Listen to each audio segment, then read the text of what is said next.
চলে আসলাম আমাদের বাড়ির পাশে এই মাটির রাস্তা দিয়ে বাড়ির পেছন রাস্তায় চলে আসছি।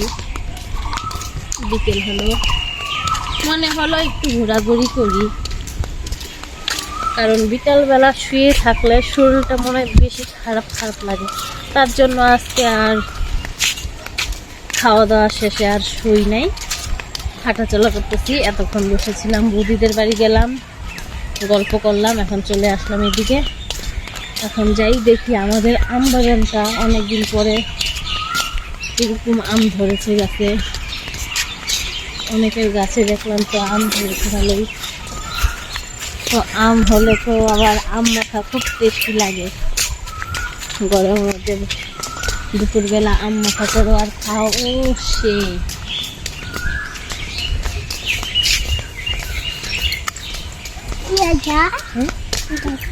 চল দেখি আম বাগানে যাই। গাছে আম ধরছে নাকি দেখতে যাই।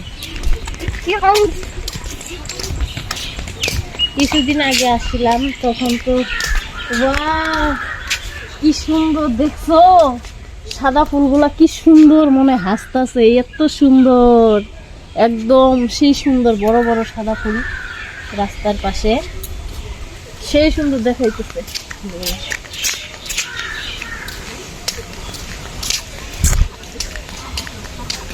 অনেকদিন আগে আসছিলাম আম বাগানে, দেখছিলাম কি তখন আমের মুকুল, ভিডিওতে দেখাইছিলাম তোমাদেরকে, সেই পরিমাণে প্রচুর পরিমাণে আমের মুকুল ছিল গাছে। সেই অনুযায়ী আজকে দেখি যেরকম আম ধরতে গেছে। খুব রৌদ্র পিছনে, ওই জঙ্গল দেখো, ওইদিকে জঙ্গলের মধ্যে কিন্তু সাদা সাদা ফুলগুলো ভালোই দেখা যাইতেছে।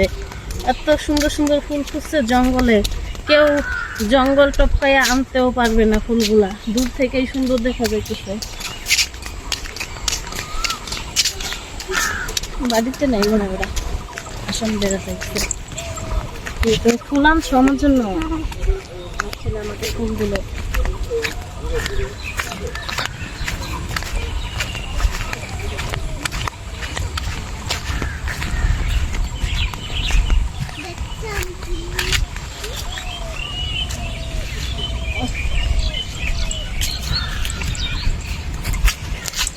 চলে আসছি আম বাগানের ভিতরে। আম বাগানের ভিতরে আসলাম, আম তো গাছে দেখি না, সব মনে হয় ঝড়ে ছিল, শিলাবৃষ্টি হয়েছিল, সব নষ্ট হয়ে গেছে, নাই বেশি আম ধরে নাই, এই একটা দুটো করে ধরেছে গেছে, বড় হয়নি বেশি, ছোট ছোট এখনো। আম গাছে আম ধরে নাই রে, সব আম নষ্ট হয়েছে না। এই যে এই গাছে কয়টা দেখা যাইতেছে, কিন্তু ছোট ছোট, এই যে এইদিকে বেশি নাই।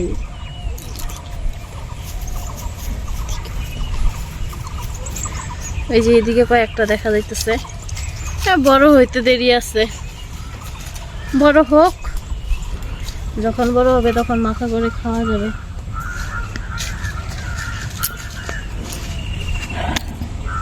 তো পিছনে আসলাম, ভালোই লাগে, কি সুন্দর সবুজ ঘাস দেখা যায়, একটু ঘাসে বসি।